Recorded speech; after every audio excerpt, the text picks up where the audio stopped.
Hello students.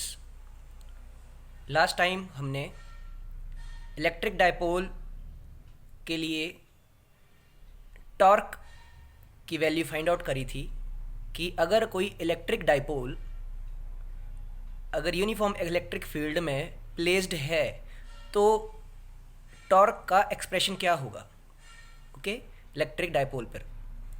तो आज हम नया टॉपिक डिस्कस करने वाले हैं जो है expression for potential energy of a dipole placed in an uniform electric field. ठीक है, पोटेंशियल एनर्जी कितनी होती है एक डायपोल के पास, ठीक है, और वो किस तरह से वेरी करती है, कौन से पैरामीटर्स होते हैं जिस पे डायपोल की पोटेंशियल एनर्जी डिपेंड करती है। ओके, अब आपको पता है पोटेंशियल एनर्जी क्या होती है। ओके, पोटेंशियल एनर्जी वो एनर्जी होती है जो कि किसी भी बॉडी की पोजीशन की वजह से होती है। ठीक है, उसकी पोजीशन की वजह से, जैसे आप बोलते हैं ग्रेविटेशनल पोटेंशियल एनर्जी, तो जो ग्रेविटेशनल फोर्स होती है, ठीक है, उसके अगेंस्ट, ग्रेविटी के अगेंस्ट जब हम किसी ऑब्जेक्ट को किसी हाइट पर हम लेके जाते हैं तो उसकी क्या होती है, पोजीशन चेंज करते हैं हम विद रिस्पेक्ट टू ग्राउंड। तो हम क्या बोलते हैं कि इसकी पोजीशन की वजह से जो हाइट उसने गेन कर ली तो वहाँ पर ऑब्जेक्ट के पास कौन सी एनर्जी आ जाती है, ग्रेविटेशनल पोटेंशियल एनर्जी। तो पोटेंशियल एनर्जी पोजीशन चेंज होने की वजह से होती है। ठीक है, और एक फोर्स होगी, ठीक है, या तो कोई फोर्स होगी या तो कोई टॉर्क होगी।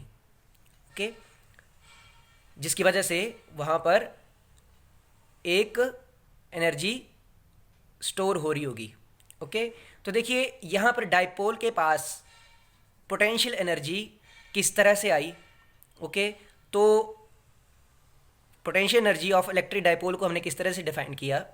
हमने बोला कि हम कैसे बताएंगे कि इलेक्ट्रिक डायपोल के पास कितनी पोटेंशियल एनर्जी आ गई है।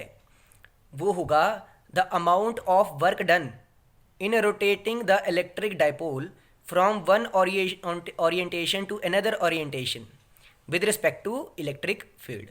देखिए ये जो मैंने रेड लाइन में लाइंस बनाई हैं ये क्या है, आपकी यूनिफॉर्म इलेक्ट्रिक फील्ड है। ठीक है, और ये आपका इस तरह से जो है आपका ये क्या है, इलेक्ट्रिक डायपोल है। ठीक है, डायपोल के बारे में आपको ऑलरेडी बता चुका हूँ।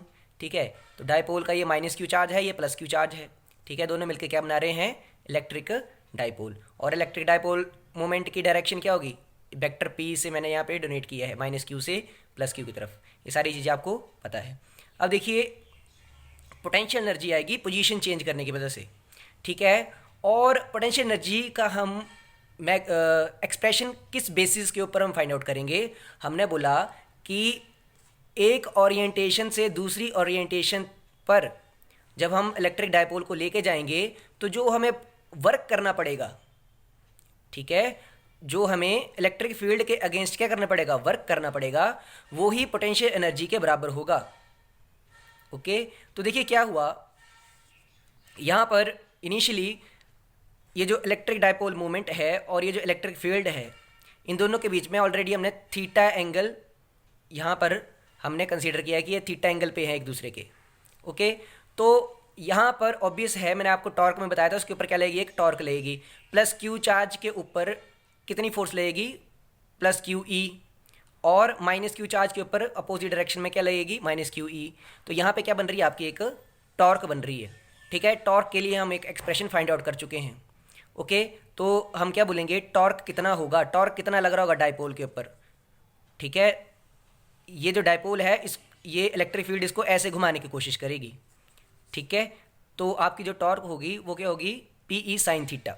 ये हम ऑलरेडी लास्ट लेक्चर में इसको हम कर चुके हैं। ठीक है, अगर आपको नहीं पता है तो आप पहले उस लेक्चर को देखिए, आपको ये समझ में आ जाएगा कि ये ऐसा क्यों हुआ। ओके, तो ये जो आपका इलेक्ट्रिक डायपोल है जो इलेक्ट्रिक फील्ड में रखा हुआ है, इसके ऊपर क्या लग रही है, एक टॉर्क लग रही है। ये इलेक्ट्रिक फील्ड इसको ऐसे घुमाना चाहती है, ऐसे। ठीक है, डायपोल को ऐसे घुमाना चाहती है।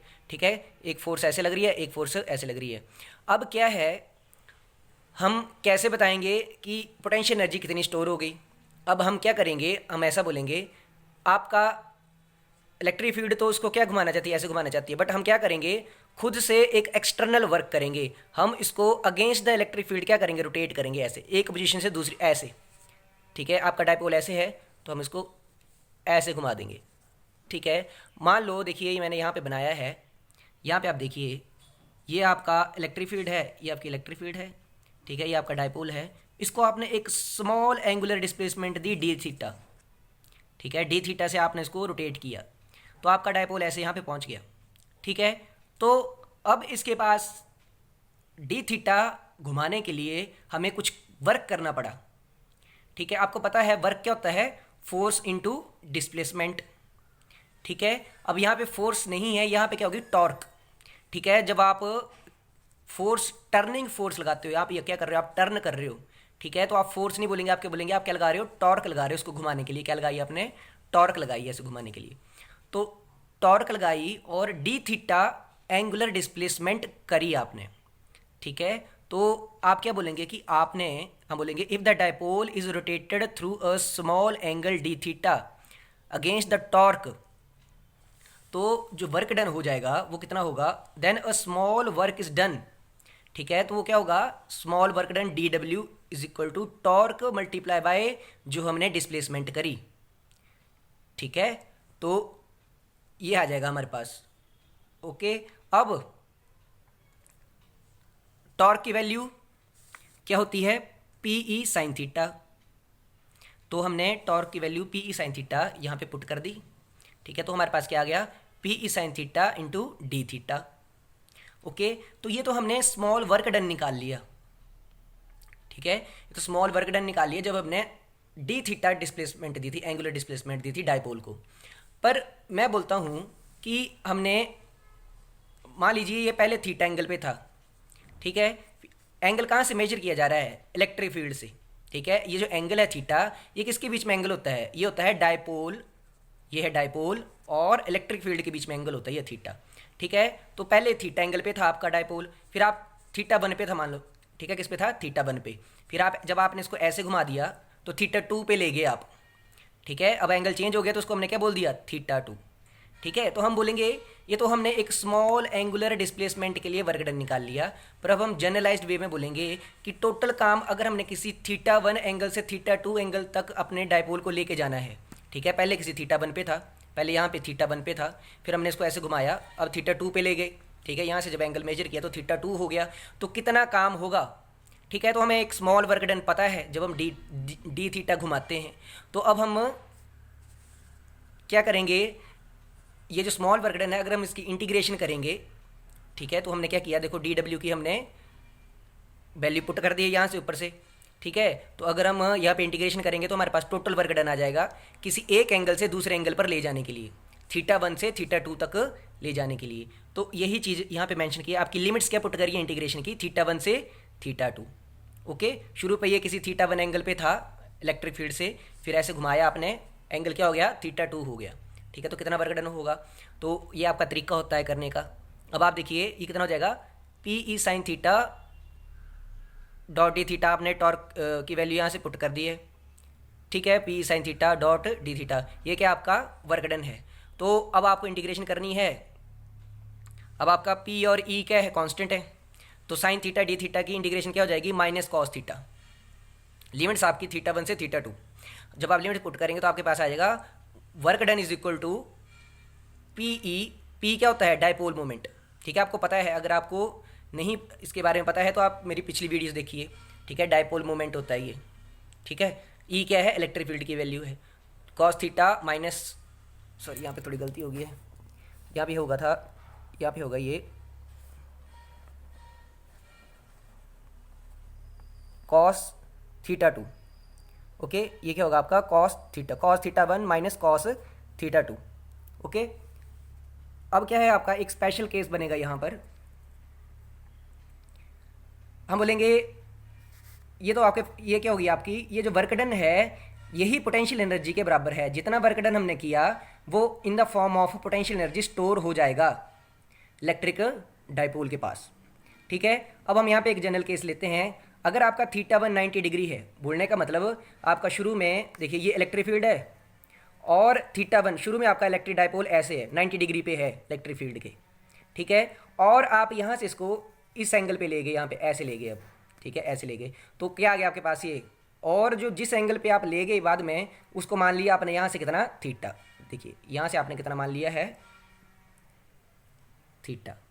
ओके, तो बस आप वैल्यू पुट कर देंगे यहाँ पे, थीटा 1 की वैल्यू 90 डिग्री पुट कर दीजिए, थीटा 2 की वैल्यू थीटा पुट कर दीजिए। ठीक है, तो कॉस 90 डिग्री जीरो हो जाता है, तो आपके पास आ जाएगा minus P E cos theta. ठीक है, तो आपके पास, आपको पता है पी ई कॉस थीटा क्या होता है, आपका डॉट प्रोडक्ट होता है टू वेक्टर्स का। तो आप बोल देंगे कि आपके पास जो पोटेंशियल एनर्जी है वो vector P dot vector E dot product of dipole moment and electric field हो जाएगी। ठीक है, आपको समझ में आ गया होगा कि ये जो एक्सप्रेशन है लास्ट वाला, ठीक है, जो डॉट प्रोडक्ट वाला, ये कब है, ये तब है अगर आपका थीटा 1 90 डिग्री है। शुरू में आपका इलेक्ट्रिक डाइपोल जो है वो 90 डिग्री पे है इलेक्ट्रिक फील्ड से। ठीक है, यहाँ से आप किसी थीटा एंगल पे लेके जा रहे हैं बाद में। ओके, तो ये एक्सप्रेशन भी आपको देखने को मिल सकता है। वैसे आपको जो जनरलाइज्ड एक्सप्रेशन है वो क्या है, ये वाला। ओके, माइनस साइन यहाँ पे क्या बता रहा है कि आप अगेंस्ट द इलेक्ट्रिक फील्ड क्या कर रहे हैं, वर्क कर रहे हैं। ओके, आपकी आप अगेंस्ट जहाँ पे टॉर्क लग रही है, टॉर्क के अगेंस्ट आप काम कर रहे हैं, ऐसा भी आप बोल सकते हैं। तो ये एक्सप्रेशन होता है कि इलेक्ट्रिक डाइपोल के पास कितनी पोटेंशियल एनर्जी होती है, और वो किसकी वजह से होती है, जब हम उसकी एंगुलर पोजीशन को चेंज करते हैं। ओके, अगर आपको कुछ समझ में ना आया हो तो आप वीडियो को दोबारा देखिएगा। Thank you.